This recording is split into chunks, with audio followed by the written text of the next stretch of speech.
The stagecoach lay on its side like a dying beast in the afternoon sun, one wheel still spinning lazily while dust settled over the wreckage near the Colorado trading post. Margaret Monroe stood beside the overturned coach, her traveling dress torn at the hem, and her carefully pinned hair falling in loose strands around her shoulders as she watched the driver and his assistant disappear into the distance with the only two surviving horses. They had promised to send help back from Denver, but Denver was 3 days away, and the trading post behind her looked like it could barely supply a decent meal, let alone reliable transportation. She pressed her palm against her forehead, feeling the heat of the August sun beating down on her bonnet. It was 1878, and she had been traveling from St. Louis to meet her brother in Porterville, California, where he had established a small medical practice and promised her work as his assistant. The journey had already taken 2 weeks, and now she was stranded at a ramshackle trading post somewhere in the Colorado Territory with nothing but her trunk, her medical bag, and dwindling hope. The trading post itself was a low building constructed of weathered wood and stone, with a sagging porch that groaned under its own weight. A few horses stood tied to the hitching post, their tails swishing at flies. Margaret picked up her carpetbag and walked toward the building, her boots kicking up small clouds of dust with each step. Inside, the air was cooler but thick with the smell of tobacco, leather, and unwashed bodies. A heavy-set man behind a rough wooden counter looked up as she entered. "Stage wreck." "Yes," Margaret said, setting down her bag and trying to maintain her composure. "The driver said he would send help from Denver, but I need to get to Porterville as soon as possible. My brother is expecting me." The man scratched his beard and shook his head slowly. "Next stage through here would not be for another week, and that is if it comes at all. Road has been rough lately. Bandits hit a mail coach just last month." Margaret felt her stomach drop. "A week? I cannot wait a week. Is there no one who could take me? I can pay." "How much you offering?" She hesitated, calculating quickly in her mind. She had enough money to get to California and sustain herself for a month or 2 while she found work, but not much more. $20. The man laughed without humor. "Lady, it is 300 miles to California from here, through some of the roughest territory you will ever see. $20 would not get you past the next trading post." Margaret set her jaw, refusing to let despair show on her face. She was 22 years old and had already buried both parents, and put herself through nursing school against the wishes of every aunt and uncle who thought she should have married young and produced grandchildren. She was not about to be defeated by bad luck and geography. "Then what do you suggest?" she asked. Before the trader could answer, the door opened behind her, and Margaret turned to see a man step into the dim interior. He was tall, probably in his mid-20s, with sun-darkened skin and light brown hair that curled slightly at the collar of his dusty shirt. He wore the typical clothing of a working cowboy: denim trousers, a vest over a faded blue shirt, and a bandana tied loosely around his neck.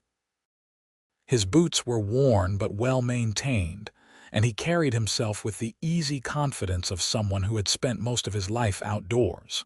"Charlie," the trader greeted him. "You are early. Thought you would not be through until tomorrow." The cowboy, Charlie, removed his hat and ran a hand through his hair. "Made better time than expected. The herd is settled about 5 miles north. I came to get supplies before heading back." His eyes flickered to Margaret, taking in her traveling dress and the obvious signs of distress, before returning to the trader.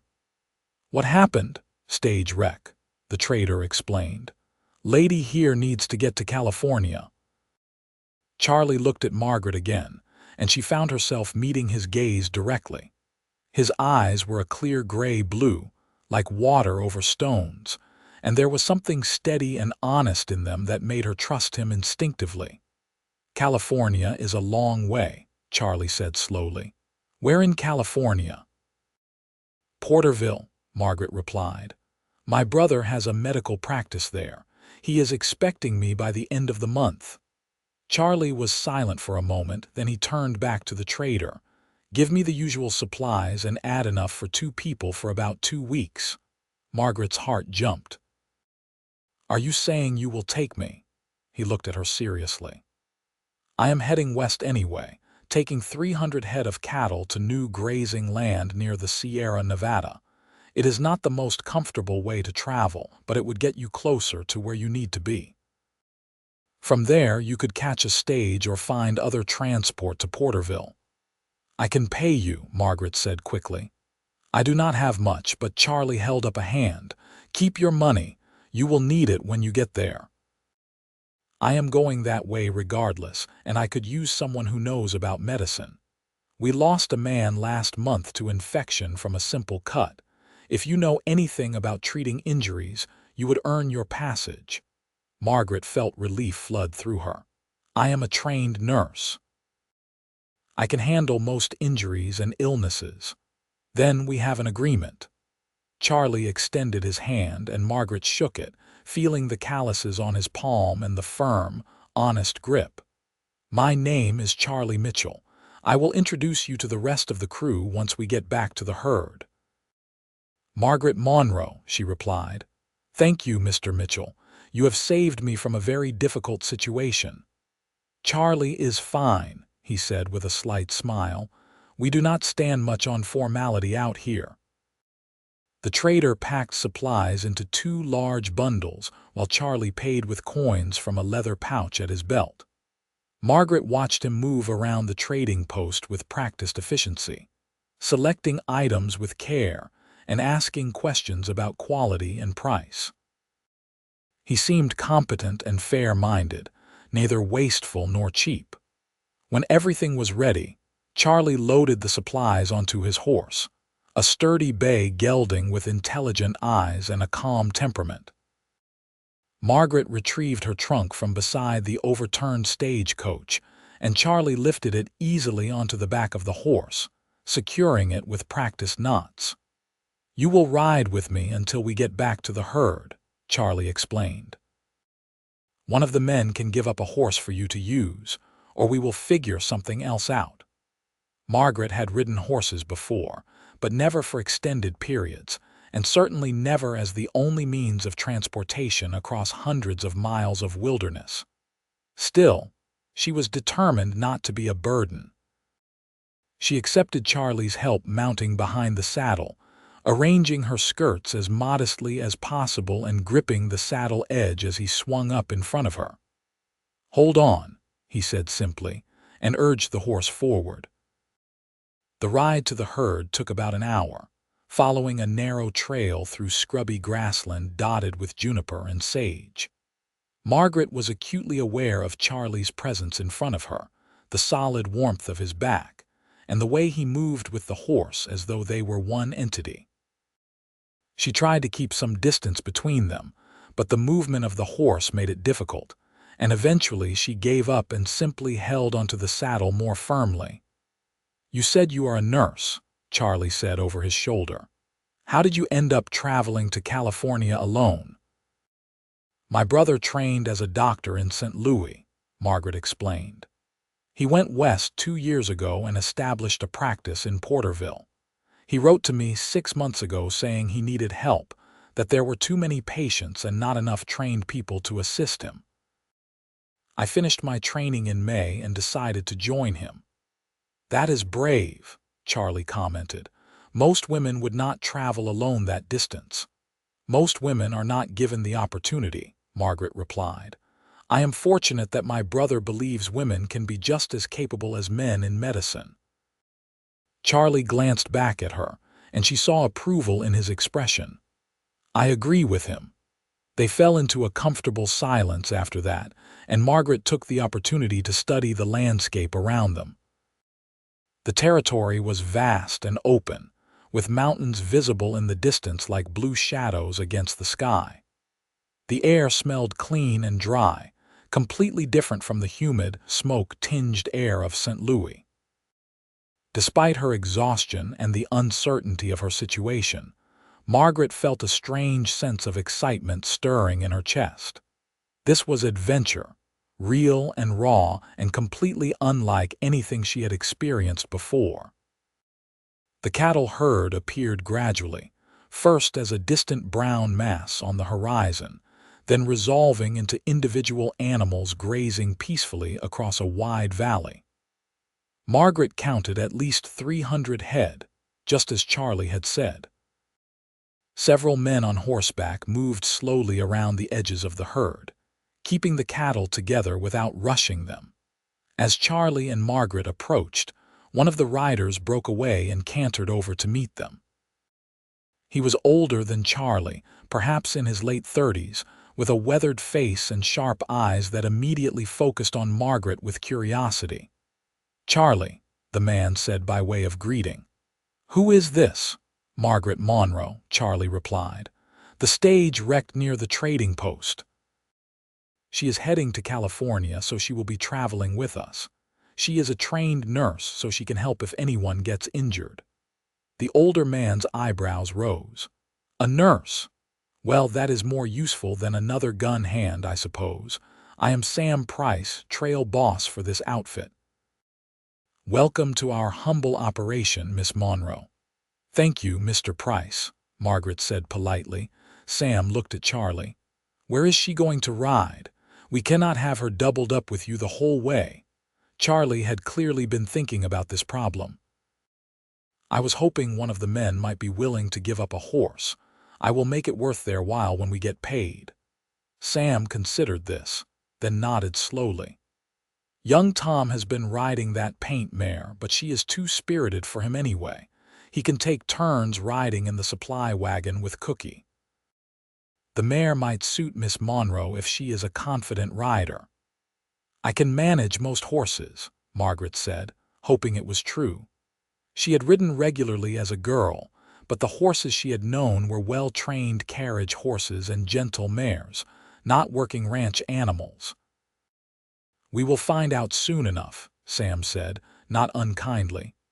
"Come on to the camp. The men will want to meet you."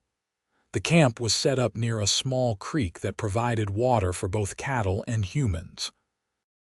There was a chuck wagon with a weathered canvas cover, several bedrolls laid out on the ground, and a fire pit where a gray-haired man was tending a pot that sent savory smells into the evening air. The men gathered around as Charlie helped Margaret dismount, their expressions ranging from curiosity to suspicion.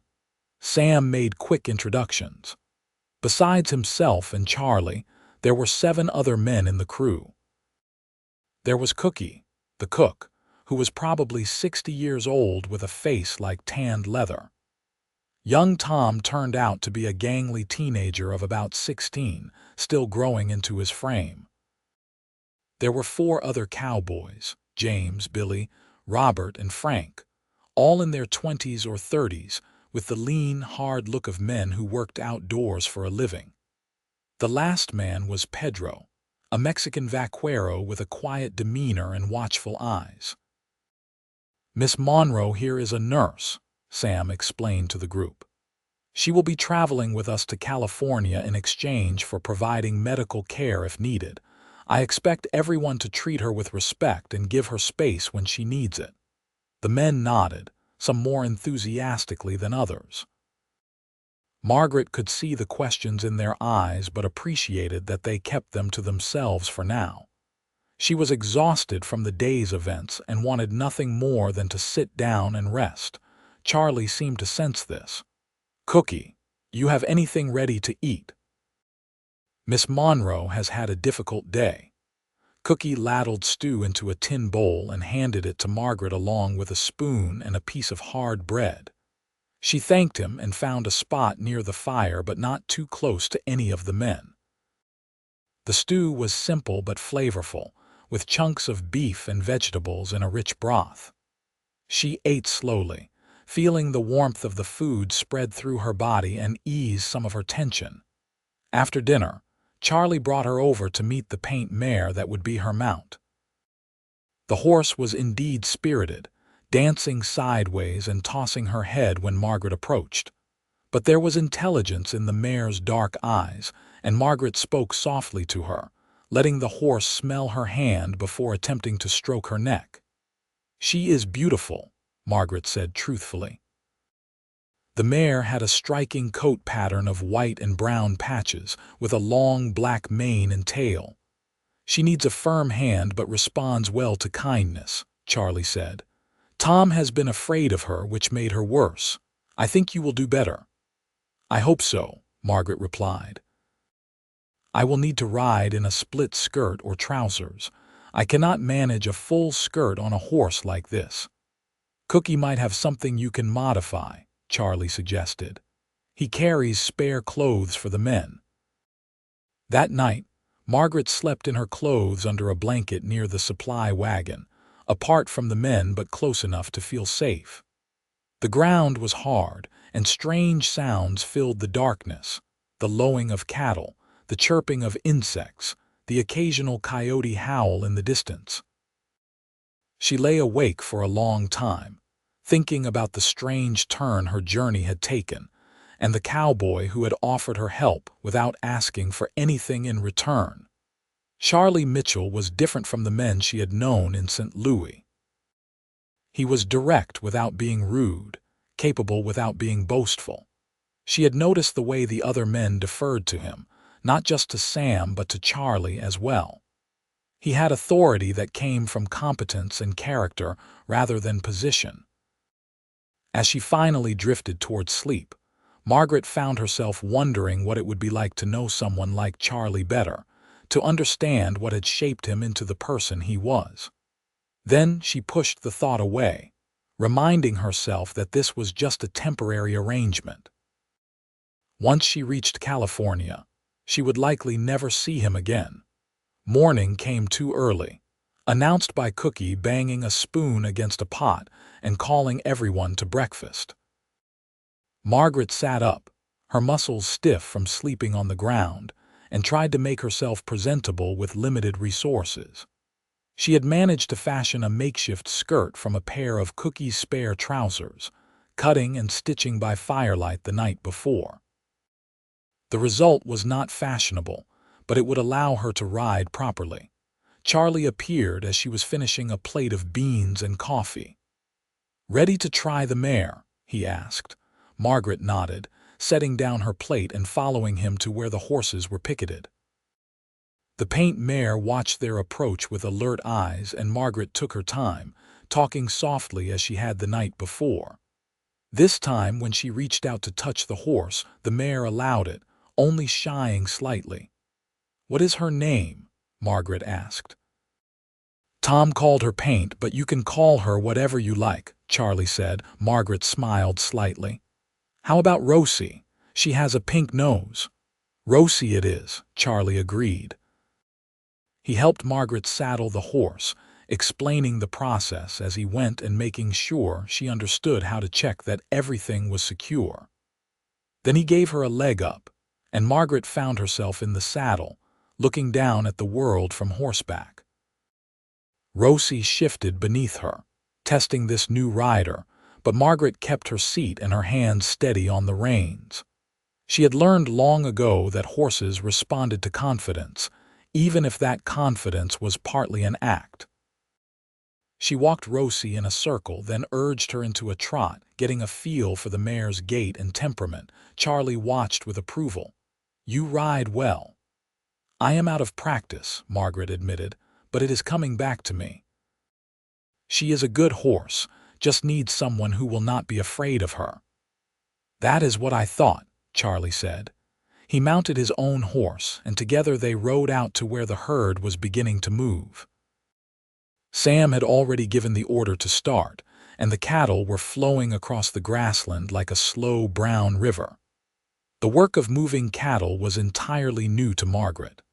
She had imagined it would involve a lot of galloping and shouting, but in reality, it was a patient, methodical process.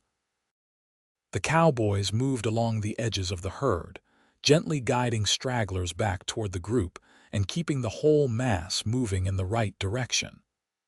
Dust rose in clouds, and the sound of lowing cattle filled the air. Charlie stayed near Margaret for the first few hours, showing her how to position herself and when to move forward or hold back. She learned to watch for cattle that wanted to break away and to use Rosie's speed to cut them off before they could escape. It was exhausting work, requiring constant attention, but it was also strangely satisfying. By midday, Margaret was covered in dust and sweat, but she felt more alive than she had in months. There was something honest about this work, something real and immediate that made her feel connected to the land and the animals in a way she never had before. They stopped briefly for a noon meal of cold biscuits and jerky, eaten in the saddle or standing beside horses. Charlie rode over to check on Margaret, his expression concerned. "How are you holding up?" he asked. "I am fine," Margaret said, and was surprised to find it was mostly true. "Tired, but fine." "You are doing well," Charlie said, "better than most people would on their first day." The compliment warmed her more than it probably should have. She watched Charlie ride away to deal with a problem at the front of the herd, admiring the easy way he sat in the saddle and the calm authority he projected. Several times that day, she found herself watching him when she should have been watching the cattle, and had to deliberately pull her attention back to the task at hand. The days began to blur together into a rhythm of riding, eating, and sleeping. Margaret grew stronger, her body adapting to the physical demands of the trail. Her hands developed calluses, and her face tanned despite the protection of her bonnet. She learned the personalities of the men in the crew, their quirks and their skills. Sam was gruff but fair, with a strategic mind for managing both cattle and people. Cookie was perpetually cranky, but produced surprisingly good meals from limited ingredients. Young Tom was eager to please and asked Margaret endless questions about nursing and medicine. The other men treated her with cautious respect, maintaining a polite distance that Margaret appreciated. Only Billy seemed to regard her with something close to resentment, but he kept his opinions to himself and did his work without complaint. Charlie continued to check on her regularly, helping her with her horse, pointing out landmarks and explaining the route they were taking. Their conversations grew longer and more personal. She learned that he had grown up on a ranch in Texas, that his father had died when Charlie was 15, and that he had been working cattle drives ever since to support his mother and younger sister.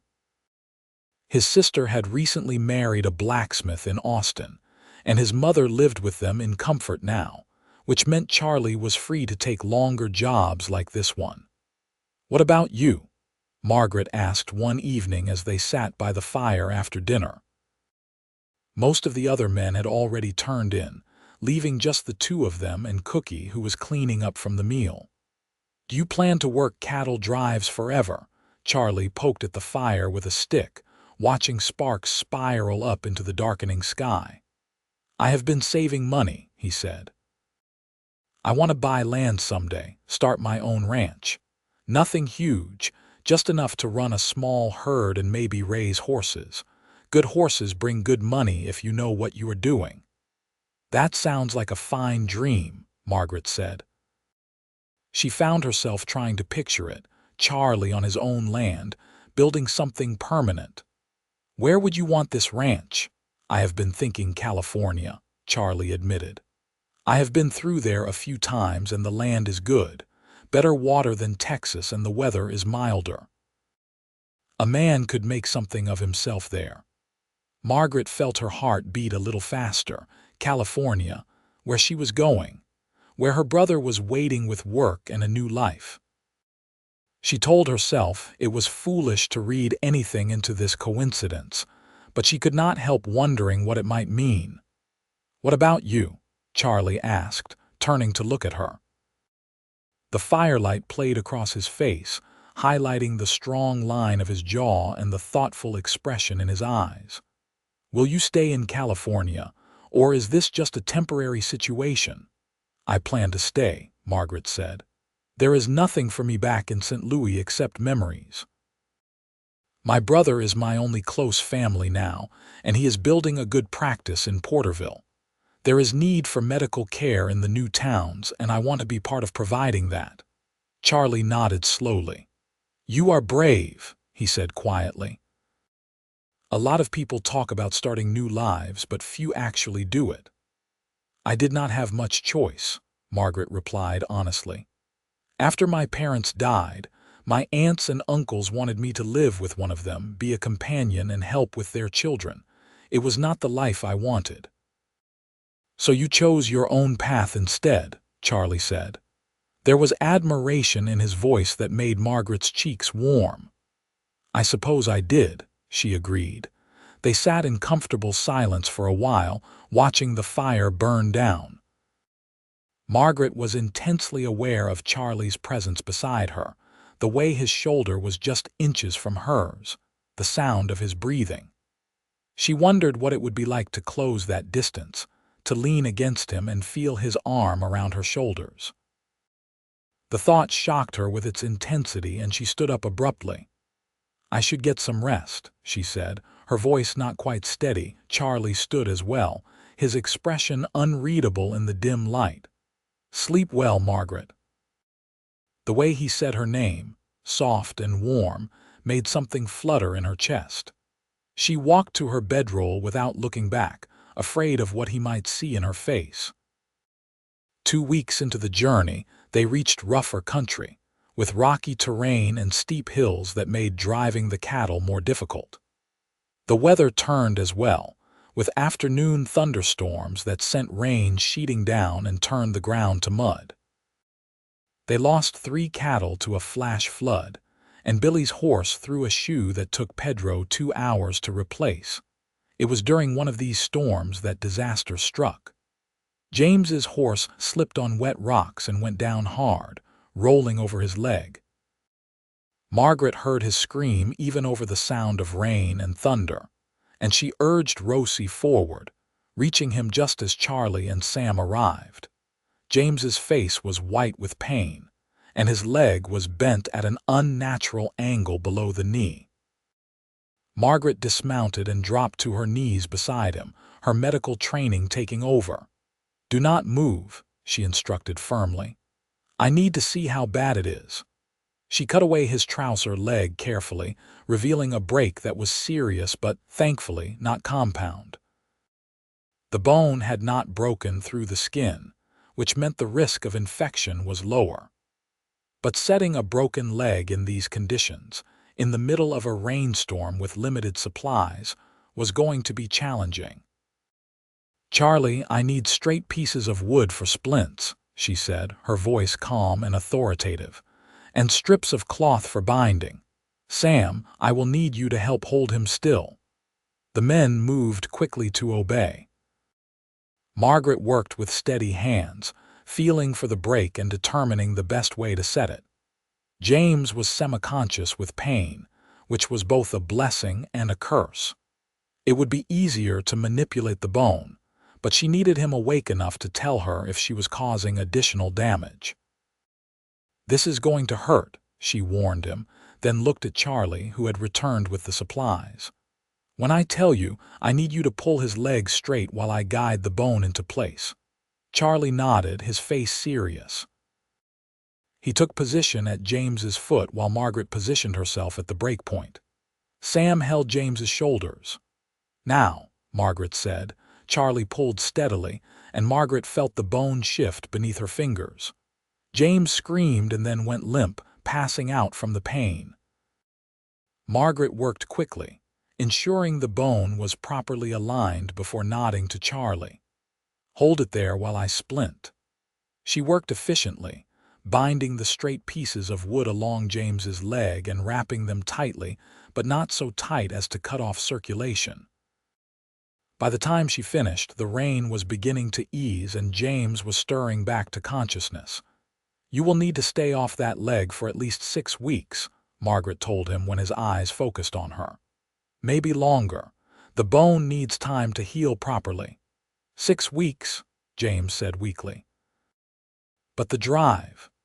The drive will have to go on without you, Sam said firmly. When we reach the next town, we will see about getting you on a stage back east or finding someplace you can recover. Margaret checked James's foot, making sure there was still good blood flow below the break. His toes were pink and warm, which was a good sign. She gave him willow bark tea for the pain and stayed with him through the night, monitoring for signs of shock or complications. Charlie sat with her through most of the night, keeping the fire going and helping when she needed an extra pair of hands. They spoke little, but the silence was companionable, the kind that comes between people who are beginning to understand each other. "You saved his leg," Charlie said quietly as dawn began to lighten the eastern sky. "Maybe his life. If the break had been set wrong, he could have lost the leg to infection." "I did what I was trained to do," Margaret replied, but she was pleased by his words. She looked at James, sleeping peacefully now thanks to the willow bark and exhaustion. He will have a limp probably, but he will walk again. Charlie looked at her with an expression that made her breath catch. "You are remarkable, Margaret Monroe." She wanted to say something light and dismissive, but the words would not come. Instead, she found herself holding his gaze, seeing something in his eyes that matched the feeling growing in her own chest. It was more than respect, more than friendship. It was the beginning of something deeper, something that both excited and frightened her. The moment was broken by Cookie calling everyone to breakfast, but it lingered in Margaret's mind throughout the day. She caught herself looking for Charlie constantly, watching the way he moved, the way he spoke to the other men, the competent way he handled every challenge that arose. She was falling for him, she realized with a mixture of joy and dismay. Falling hard and fast, with no idea if he felt the same way. They reached a small town called Ridgeway 3 days later, a collection of rough buildings that served as a supply point for ranches and travelers. Sam arranged for James to stay at the local boarding house until he was well enough to travel. Margaret checked his leg one last time, satisfied that it was healing properly, and gave the boarding house owner instructions on his care. "Thank you, Miss Monroe," James said as she prepared to leave. "I owe you more than I can repay." "Just take care of that leg," Margaret replied with a smile, "and stay off it, no matter how much you think you can manage." The crew restocked supplies in Ridgeway and moved on, now 1 man short. The work became harder for those remaining, but no one complained. They were getting close to the Sierra Nevada now, and the landscape was beginning to change. The flat grasslands gave way to rolling hills covered in oak and pine. The air grew cooler, especially at night, and Margaret found herself grateful for the extra blanket Charlie had bought for her in Ridgeway. It was during this part of the journey that Margaret began to see another side of Charlie. One evening, after a particularly long day, she found him sitting apart from the camp, staring at the sunset. She approached quietly and sat down beside him without asking permission. "Beautiful, is it not?" she said softly. "Yes," Charlie agreed. He was silent for a moment, then added, "My father used to say that a man could know God just by watching a sunset. I did not understand what he meant when I was young, but I do now."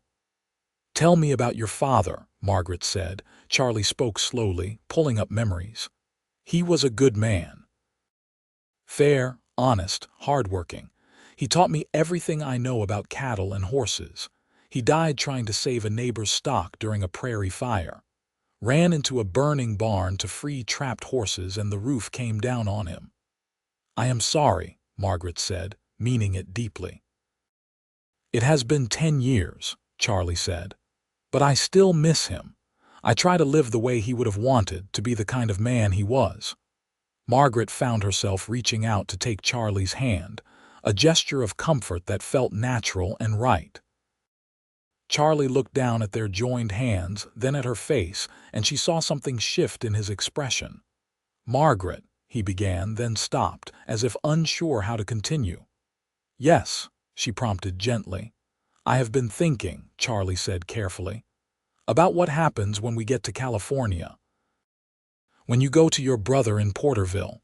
Margaret's heart began to beat faster. "What about it?" "I do not want to say goodbye to you," Charlie admitted.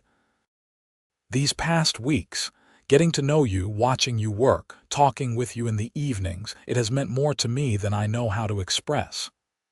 "It has meant a great deal to me too," Margaret said softly. Charlie turned toward her, still holding her hand. "I am just a cowboy with a small amount of money saved and a dream of someday owning land.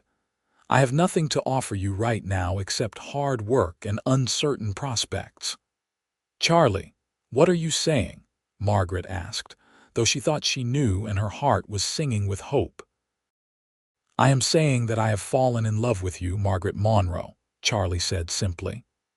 "I know it is fast. I know we have only known each other a few weeks, but I am certain of my feelings. I love your courage, your skill, your kindness, the way you face challenges without complaining. I love talking with you, being near you, watching you ride that paint mare like you were born to it." Tears pricked Margaret's eyes. "I love you too," she whispered. "I have been trying not to, telling myself it was foolish to fall for someone when my life is so unsettled, but I could not help it. You are everything I ever wanted in a man and did not know to look for."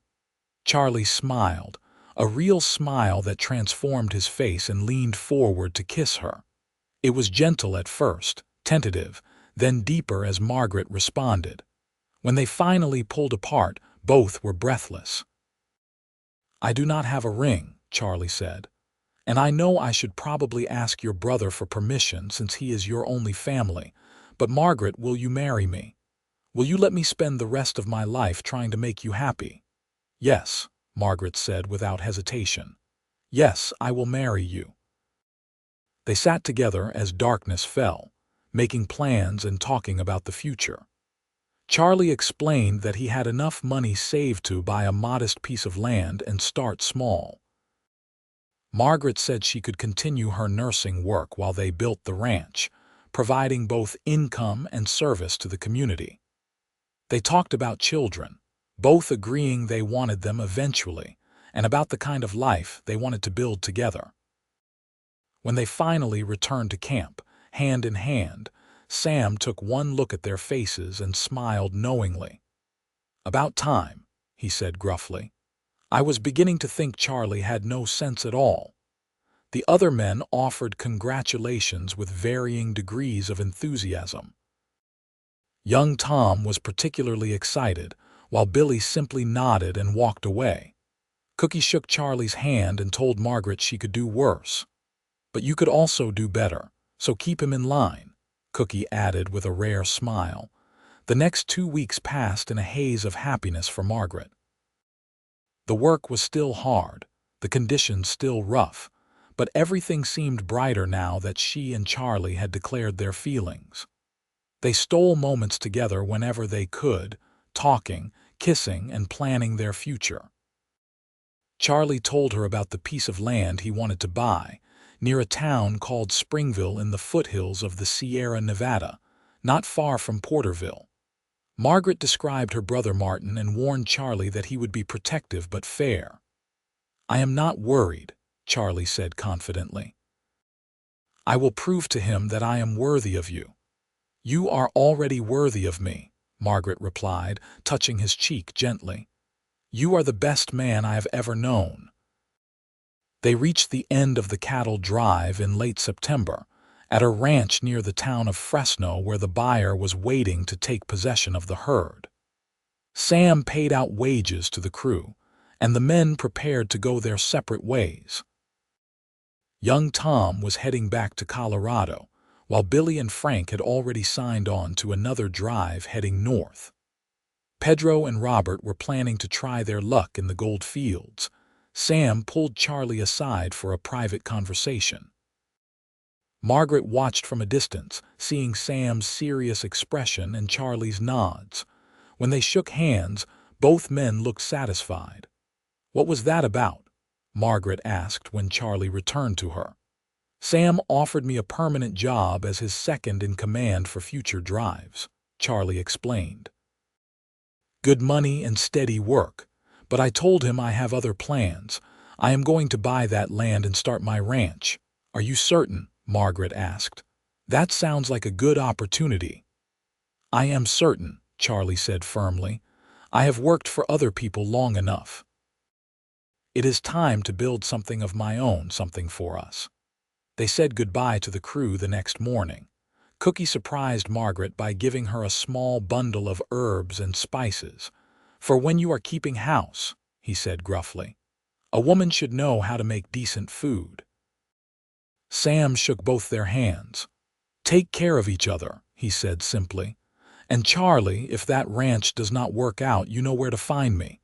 "It will work out," Charlie replied confidently. They rode together toward Porterville, just the two of them now, leading a pack horse with supplies and Margaret's trunk. The journey took 3 days through increasingly beautiful country. The Sierra Nevada rose on the eastern horizon, their peaks already touched with early snow. The air was crisp and clean, scented with pine and oak. Charlie pointed out landmarks and told stories about previous trips through this country.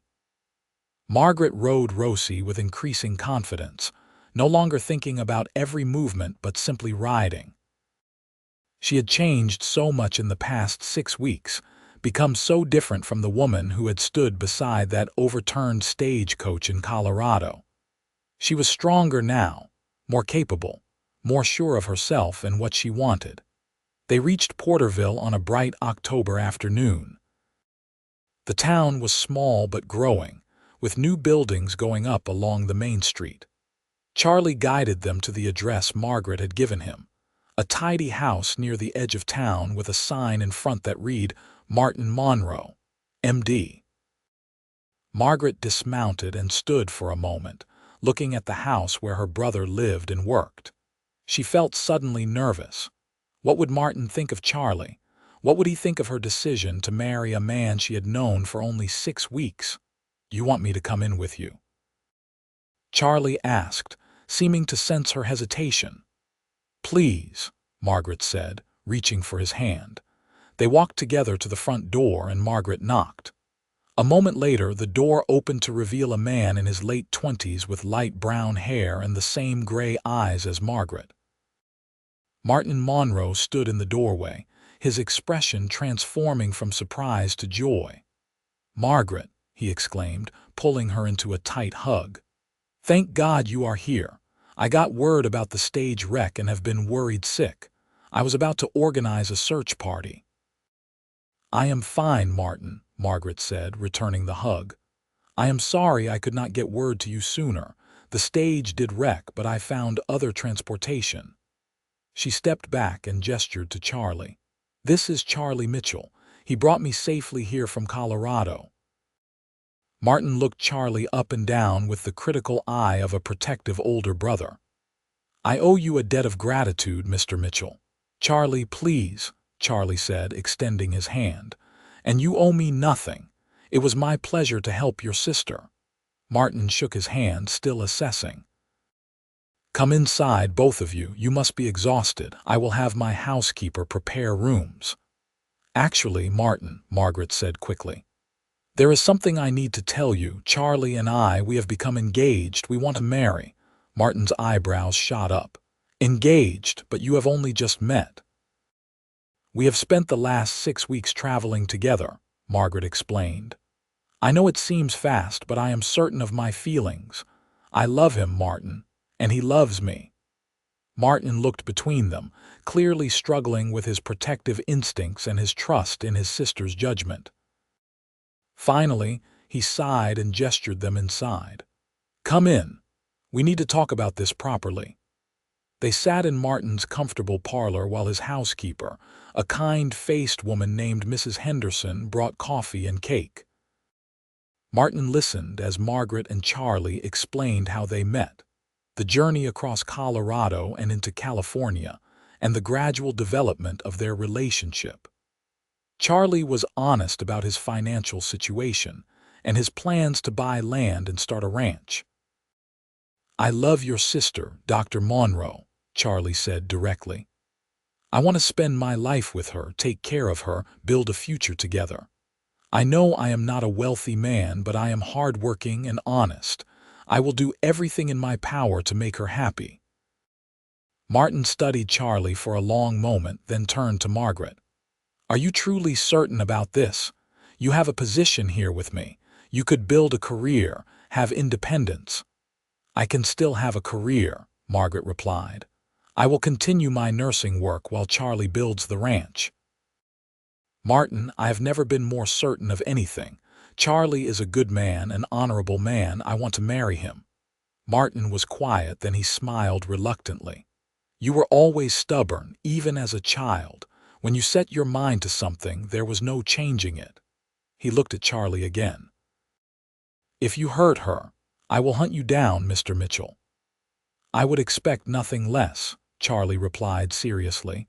"But I promise you, I will do everything I can to make sure she never regrets this decision."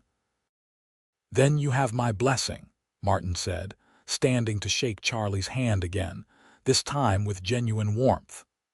"Welcome to the family, Charlie." The wedding took place 2 weeks later in the small church in Porterville. It was a simple ceremony attended by Martin, Mrs. Henderson, and a few of Martin's patients who had become friends. Margaret wore a simple blue dress that Mrs. Henderson helped her make, and Charlie wore new trousers and a white shirt purchased especially for the occasion. When Charlie slipped a plain gold band onto Margaret's finger and spoke his vows, his voice was steady and sure. Margaret's voice trembled slightly with emotion, but her words were clear. "I, Margaret, take you, Charlie, to be my husband, to love and cherish from this day forward in sickness and in health, for richer or poorer, until death do us part." They kissed as husband and wife, and Margaret felt complete in a way she never had before. This man, this good and honest cowboy who had offered her his horse and his help when she was stranded, had also offered her his heart, and she had taken it gladly. The reception was small but joyful. Mrs. Henderson had prepared a feast, and Martin toasted the newlyweds with genuine affection. "To my sister and her cowboy," he said, raising his glass. "May your life together be filled with love, health, and happiness." "To love," Charlie echoed, looking at Margaret with such warmth that she felt tears prick her eyes. They spent their first night as husband and wife in a room at Porterville's small hotel. Charlie was gentle and patient, mindful that this was Margaret's first time. They took their time exploring this new intimacy, learning each other's bodies and responses. When Margaret finally fell asleep in Charlie's arms, she felt safe and loved in a way she had never experienced before. The next morning, they began the practical work of building their life together. Charlie had already identified the land he wanted to buy, 160 acres near Springville with good water and grazing land. The owner was an elderly man who wanted to move to San Francisco to be near his daughter, and he was willing to sell for a fair price. Charlie had enough saved for a down payment, with money left over for supplies and livestock. Margaret continued to work with Martin while Charlie focused on preparing the land. Charlie built a small but solid house with help from hired workers, planting it near the creek that ran through the property. It was just 3 rooms at first, a main living area with kitchen space, a bedroom, and a small room that could serve multiple purposes. But it was well built and weatherproof, with glass windows and a good fireplace. Margaret helped furnish the house with items purchased in Porterville and pieces she made herself. She sewed curtains and quilts, planted a kitchen garden, and set up a small area where she could store medical supplies and treat patients who needed care. Word spread quickly that there was a trained nurse at the Mitchell Ranch, and people began to come to her with injuries and illnesses. Charlie started with 20 head of cattle and 4 horses, including Rosie, who became the foundation of his breeding program. He worked from dawn to dusk, mending fences, clearing land, and caring for his animals. It was hard work, but he approached it with the same steady competence he had shown on the trail. In the evenings, Charlie and Margaret would sit together on the porch of their little house, watching the sunset and talking about their day. These were Margaret's favorite moments, the quiet times when they could simply be together without the demands of work intruding. "Are you happy?" Charlie asked one evening about 3 months after their wedding. "I am happier than I ever imagined I could be," Margaret replied truthfully. She was sitting with her head on his shoulder, his arm around her waist. "This life, this place, it is everything I wanted even though I did not know I wanted it." "I feel the same," Charlie said, kissing the top of her head. "Sometimes I still cannot believe my good fortune. When I saw you at that trading post, stranded and determined, I knew you were special. I just did not know you would change my whole life." "You changed mine too," Margaret said softly. "You gave me not just help when I needed it, but a future I could not have imagined." Winter came gently to the California foothills that year. There was rain, but not excessive, and the temperatures rarely dropped below freezing. Charlie and Margaret settled into the rhythms of ranch life, working together to build their home and their herd. Margaret discovered she was pregnant in January, and the news filled both of them with joy and anticipation. "A baby," Charlie said wonderingly, his hand on Margaret's still flat stomach. "Our baby." "Are you ready to be a father?" Margaret asked with a smile. "I am ready for anything, as long as you are beside me," Charlie replied. Martin was delighted at the prospect of becoming an uncle and insisted on providing medical care throughout Margaret's pregnancy. He checked on her regularly, monitoring her health and the baby's development. "You are doing well," he assured her in her 6th month. "Everything is progressing normally." Margaret continued her nursing work as long as she was able, only stopping in the final weeks when the physical demands became too much. The women of the area brought her gifts and advice, welcoming her into the community of mothers with warmth and support. The baby, a boy, was born on a warm August evening in 1879, nearly a year after Charlie and Margaret had first met at the trading post. The labor was long but uncomplicated, with Martin attending and Charlie waiting anxiously outside. When Martin finally brought Charlie in to meet his son, Charlie's face showed wonder and terror in equal measure. "He is so small," Charlie whispered, looking at the tiny infant in Margaret's arms. "He is perfect," Margaret said softly. She was exhausted but filled with overwhelming love for this small person they had created. "Would you like to hold him?" Charlie took his son carefully, supporting the small head with one large, calloused hand. The baby opened his eyes and seemed to focus on his father's face, and Charlie made a sound halfway between a laugh and a sob. "Hello, little one," he said quietly. "I am your father, and I promise I will always take care of you and your mother. I promise I will teach you to be honest and brave and kind. I promise I will love you with everything I have." They named him Christopher Martin Mitchell, after Charlie's father and Margaret's brother. Christopher was a good baby, healthy and alert, with his father's gray-blue eyes and his mother's determined chin. Charlie was a devoted father from the beginning, taking Christopher with him in a sling while he worked around the ranch, talking to the infant about cattle and horses and the land. The ranch prospered over the next few years. Charlie's hard work and Margaret's careful management of their finances allowed them to expand their herd and improve their property. They added rooms to the house as their family grew. Margaret gave birth to a daughter, Elizabeth, in 1881, and then another son, Robert, in 1883. Margaret balanced motherhood with her nursing work, treating patients when she could and teaching her children about medicine and caring for others. She found fulfillment in both roles, never feeling that she had to sacrifice one part of herself for another. Charlie supported her completely, caring for the children when she had to attend to a difficult case and never suggesting that her work was less important than his. By 1885, the Mitchell Ranch had become one of the most respected properties in the area. Charlie was known for the quality of his horses and his fair dealings with neighbors and buyers. Margaret was valued as both a healer and a wise woman, someone people came to not just for medical care but for advice and comfort. On a warm September evening in 1885, 7 years after they met, Charlie and Margaret sat on their porch watching their children play in the yard. Christopher, now 6, was showing his younger siblings how to throw a rope, patiently demonstrating the technique while Elizabeth and Robert watched with serious concentration.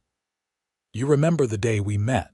Margaret asked, leaning against Charlie's shoulder in their customary position. "Every detail," Charlie replied.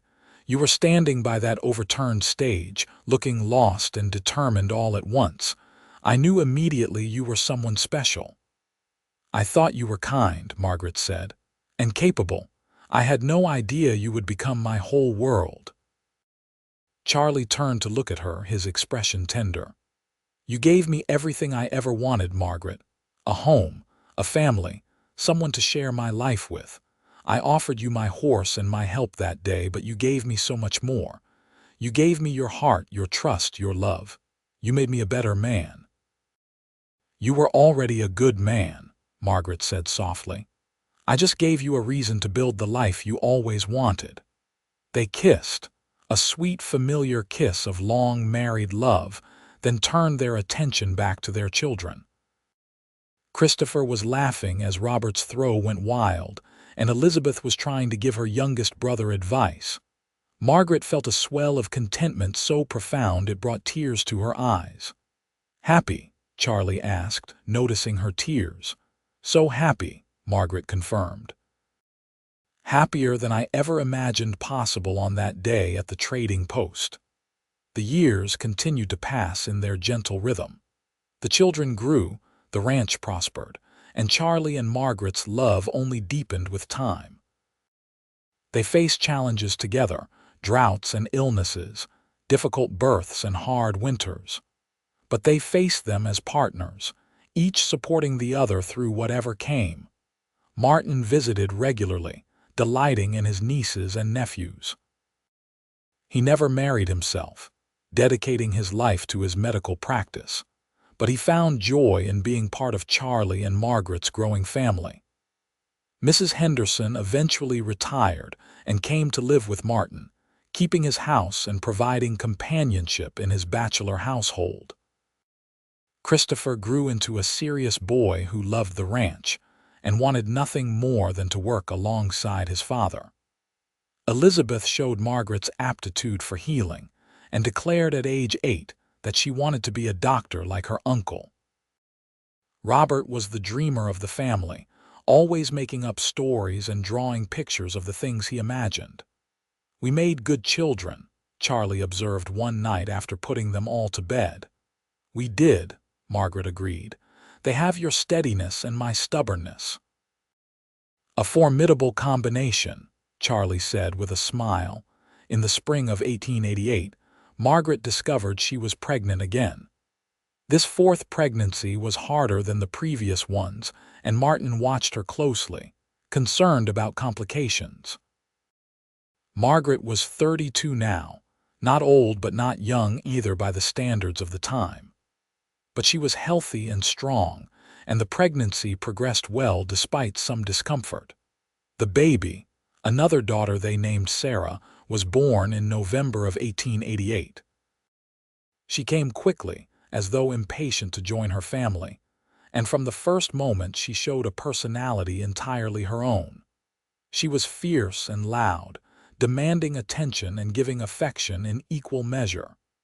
"She will keep us on our toes," Charlie said, rocking the infant while Margaret rested. "She already is," Margaret replied with a tired laugh. As Sarah grew, she proved Charlie right. She was fearless and adventurous, climbing trees before she could properly walk and getting into constant mischief. But she was also loving and funny, bringing laughter into the house with her antics and observations. The ranch continued to expand. Charlie bought additional land, increasing their holdings to nearly 500 acres. He built a proper barn and improved the house again, adding a second story with more bedrooms and a dedicated office where Margaret could see patients. The Mitchell Ranch became known throughout the region as a model of what hard work and good management could achieve. Margaret's reputation as a healer grew as well. She delivered babies, set broken bones, treated fevers and infections, and provided comfort to the dying. She trained other women in basic nursing skills, creating a network of care throughout the rural community. She never forgot the skills she had learned in St. Louis, but she adapted them to the realities of frontier medicine, using what worked and improvising when necessary. In 1892, Christopher turned 13 and officially became his father's full partner in running the ranch. He was tall for his age, with Charlie's build and Margaret's quick mind. Charlie taught him everything about cattle and horses, land management and business dealings. They worked side by side every day, and Margaret often watched them with pride, seeing how much her husband loved teaching their son. Elizabeth, now 11, spent her free time with her Uncle Martin, learning everything she could about medicine. Martin gave her books to read and allowed her to observe his practice. "She has real talent," he told Margaret. "If she can get proper training, she could be an excellent doctor." "Times are changing," Margaret said hopefully. "By the time she is old enough, maybe more medical schools will accept women." Robert, at 9, was showing an interest in teaching. He loved helping his younger siblings learn to read and write, and he had a patient, gentle way of explaining things that made even difficult concepts understandable. Margaret and Charlie encouraged all their children's interests, believing that education and following one's passion were important regardless of the practical considerations. Sarah, now 4, was still the wild one, but she showed signs of her mother's compassion. She would bring injured birds and small animals to Margaret to heal, watching intently as Margaret treated them and asking endless questions about how to help. On a golden October evening in 1893, 15 years after they first met, Charlie and Margaret walked together through their land. The children were all occupied with various tasks, and they had stolen an hour for themselves. They walked hand in hand through the pastures where cattle grazed, past the barn where Charlie's best horses were stalled, down to the creek where they sometimes came to think and talk. 15 years, Margaret said wonderingly. "It has gone so fast." "And so slow," Charlie countered.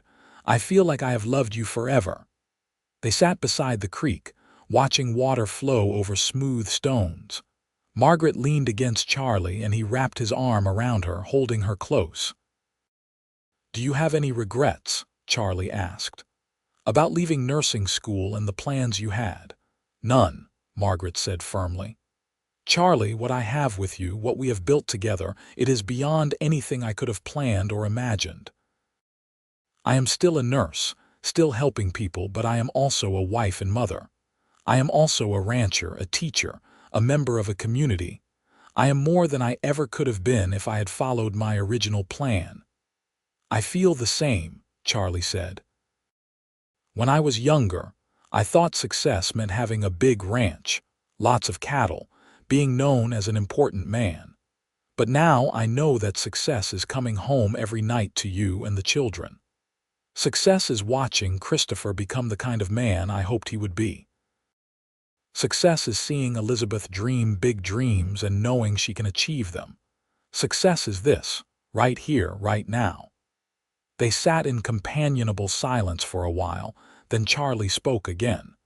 Do you remember what I said to you that night on the trail when I told you I loved you? You said you did not have a ring and you should ask my brother's permission, Margaret recalled with a smile, but you asked me anyway. I said I had nothing to offer you but hard work and uncertain prospects, Charlie corrected. I want you to know that I was wrong. I had so much more to offer than I knew. I had loyalty and determination. I had the capacity to love you with everything I am. I had the dream of building something lasting. Those things turned out to be enough. More than enough, Margaret said, kissing him. Charlie, you gave me everything that mattered. Love, partnership, family, purpose. You offered me your horse and your help that day at the trading post, but what you really offered was a life of meaning and joy. I would choose you again 1,000 times over. As the sun set behind the Sierra Nevada, painting the sky in shades of gold and crimson, Charlie and Margaret walked slowly back to their house. Lamplight glowed in the windows, and they could hear the children's voices raised in laughter. This was home, Margaret thought. Not just the physical place, but the people in it, the love that filled it, the life they had built together from nothing but hope and hard work. The years continued to unfold with their mixture of joy and challenge. Christopher married at 21, bringing a sweet-natured girl named Anna to the ranch. They built a house on the Mitchell land, and Christopher took on more responsibility for running the cattle operation. Anna and Margaret became close, with Anna learning ranch life under Margaret's patient guidance. Elizabeth did indeed become a doctor, one of the first women to graduate from a medical school in California. She practiced in Sacramento for several years before returning to the area to work alongside her aging Uncle Martin. When Martin died peacefully in his sleep in 1902, Elizabeth took over his practice, honoring his memory by providing the same quality care he had given for over 30 years. Robert became a teacher, as predicted, working in the growing school system in Porterville. He married a fellow teacher, and they had 3 children who visited the ranch often. Sarah, true to her wild nature, married a geologist and traveled with him throughout the West, studying rock formations and writing papers that were published in scientific journals. Charlie and Margaret watched their children grow and thrive with deep satisfaction. They had given them roots and wings, stability and the freedom to pursue their own dreams. Each of their children came home regularly, bringing grandchildren and stories, keeping the family connected even as everyone followed their own paths. In 1908, Charlie and Margaret celebrated their 30th wedding anniversary with a gathering that brought together all their children, grandchildren, and dozens of friends and neighbors. The ranch house, expanded several times over the years, was filled with people, noise, and laughter. A long table set up outside groaned under the weight of food, and musicians played while children danced. Sam Price, now retired from cattle driving, came to the celebration. He was in his 70s, white-haired and walking with a cane, but his eyes were still sharp. He pulled Charlie and Margaret aside during the festivities. "I knew it," he said with satisfaction. "That first day when I saw you two looking at each other, I knew you would end up together." "You never said anything," Margaret protested. "Did not need to," Sam replied. It was obvious to anyone paying attention. Charlie was smitten from the moment he saw you, and you were not far behind. I just waited for you both to figure it out. "Thank you," Charlie said seriously, "for giving Margaret a chance to travel with us, for treating her with respect." for being a friend. It was my pleasure, Sam said. You two have built something rare and precious here. Not just the ranch, though that is impressive, but the family, the love, the legacy. That is what matters in the end. As the celebration wound down and guests began to leave, Charlie and Margaret stood together on their porch, watching the sunset as they had done thousands of times before. They were older now, with silver in their hair and lines on their faces. Charlie's hands showed the hard use of 30 years of ranch work, and Margaret moved a bit more slowly than she once had. But the love between them was as strong as ever, deepened by decades of shared experience. 30 years, Margaret mused. It seems like both a lifetime and no time at all. I know what you mean, Charlie said. Sometimes I still see that young woman standing by the overturned stage, looking so determined and a little lost. And then I look at you now, with all you have accomplished and all you are, and I am amazed all over again. I was lost that day, Margaret admitted.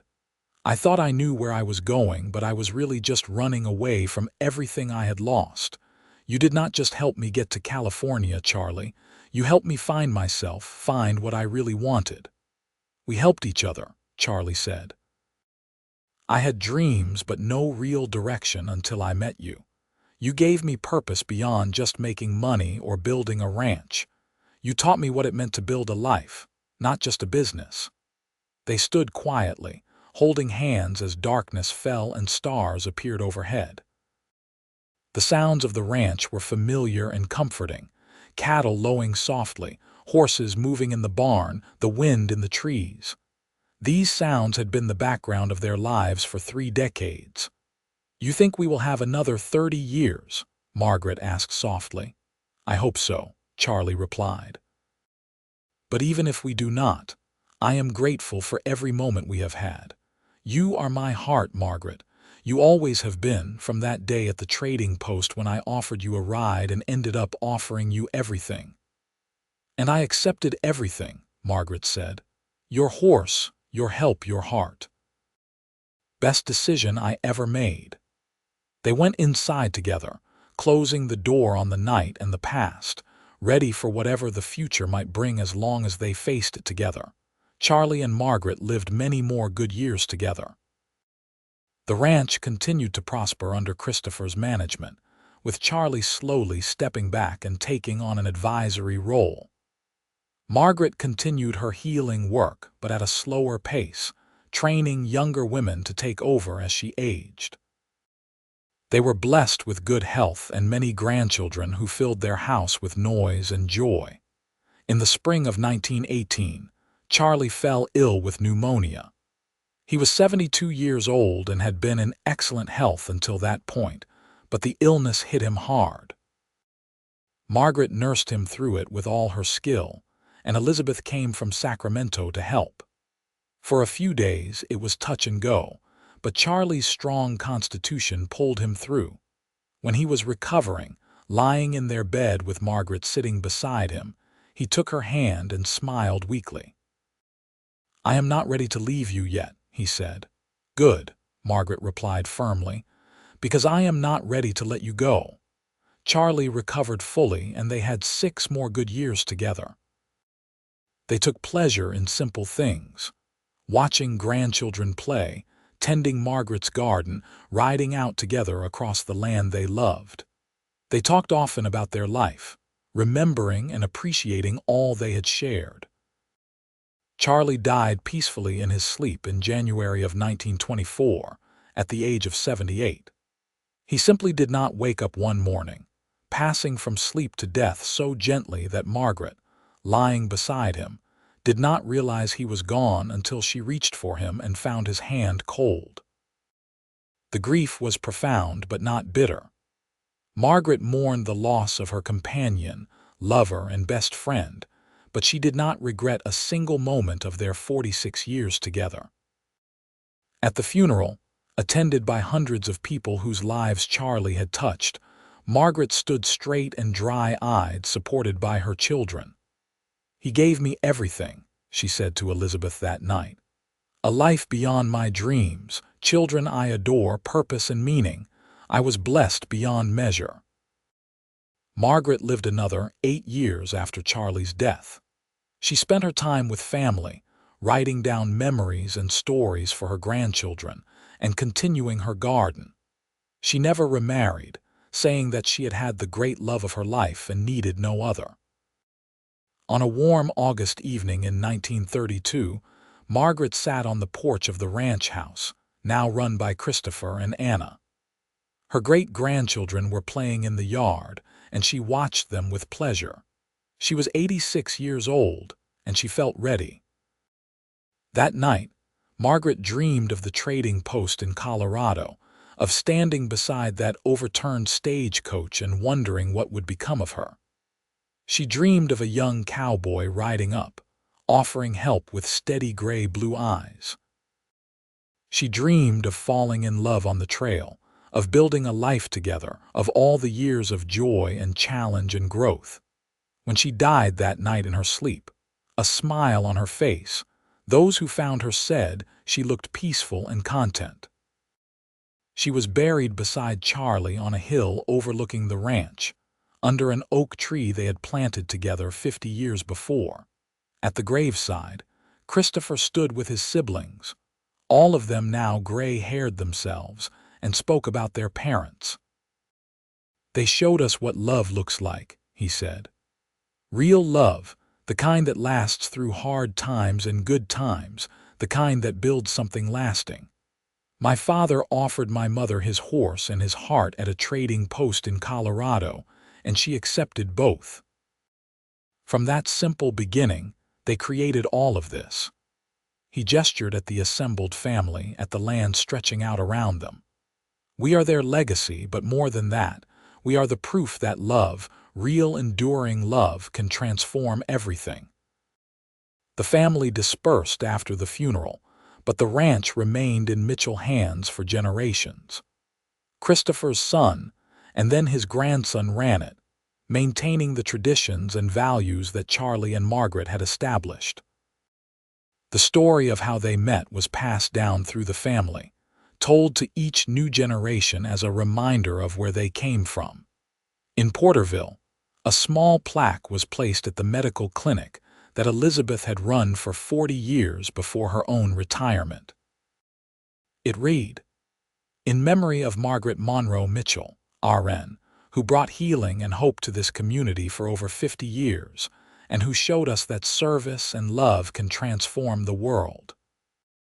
The paint mare Rosie had lived to a remarkable age of 28, producing foals that became the foundation of one of the best horse breeding programs in California. Her descendants could be traced in ranch horses throughout the state, carrying on her intelligence and spirit. Years later, a young woman researching family history found old letters that Margaret had written to Martin in the first months after reaching California.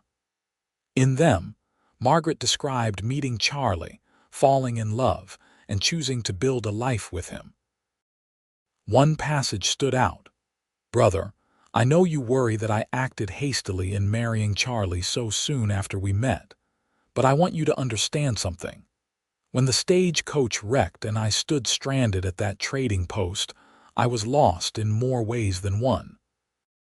I had no family except you, no home, no real plan beyond reaching California and working as your assistant. I was brave, perhaps, but I was also alone.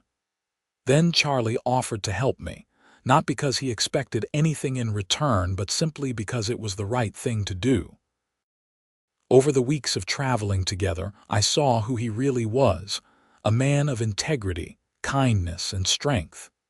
He offered me his horse and his heart, and in accepting both, I found not just a husband but a partner, a home, and a future I could not have imagined. Do not worry for me, dear brother. I know my own mind, and I know my own heart.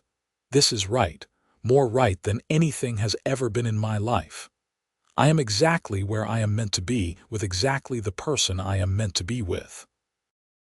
That letter, preserved in family archives, captured the essence of a love story that began at a rough trading post in Colorado and ended only with death, 64 years later. It was a story of two people who found each other at exactly the right moment, who chose each other despite uncertainty, and who built a life together that blessed not just themselves but countless others. The trading post where they met eventually closed, replaced by a railroad station and then a paved highway.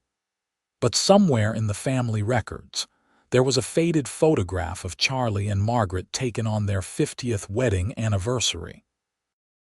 They stood together on their porch, his arm around her waist, both smiling at the camera with the ease of people who had spent a lifetime together. Their eyes held the same love and respect that had drawn them together all those years before.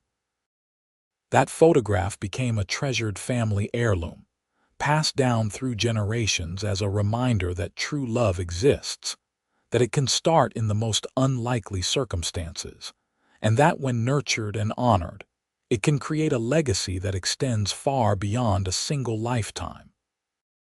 The land that Charlie and Margaret built their ranch on remains in the family still, now operated as both a working ranch and a family heritage site. The original house, expanded and modified over the years, still stands. Visitors to the property can see the porch where Charlie and Margaret spent countless evenings talking and watching sunsets. They can walk down to the creek where Charlie proposed. They can see the hill where both are buried, side by side under that old oak tree.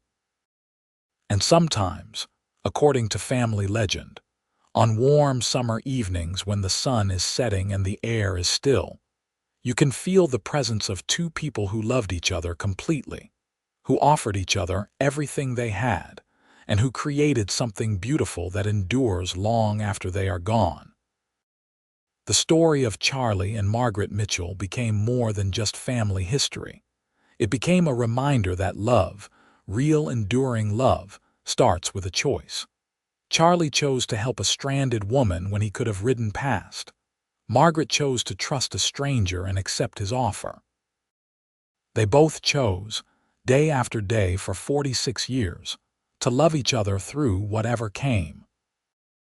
And from that series of choices, from that original moment at a dusty trading post in 1878 when a cowboy offered his horse and his heart for the journey, came a love story that proved true partnership, respect, and commitment could overcome any obstacle and create a legacy that would endure for generations.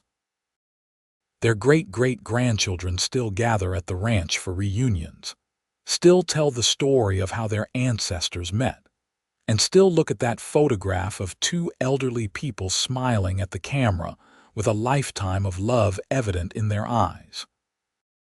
The story reminds them that real love is possible, that taking risks can lead to extraordinary rewards, and that the best journeys are the ones taken together. Margaret was stranded at a trading post in Colorado in the summer of 1878. Charlie Mitchell offered his horse and his heart for the journey to California. And from that simple beginning came a love story that transformed two lives and created a legacy that continues to this day. Proof that sometimes the greatest adventures begin with a stranger's kindness and the courage to say yes to the unknown.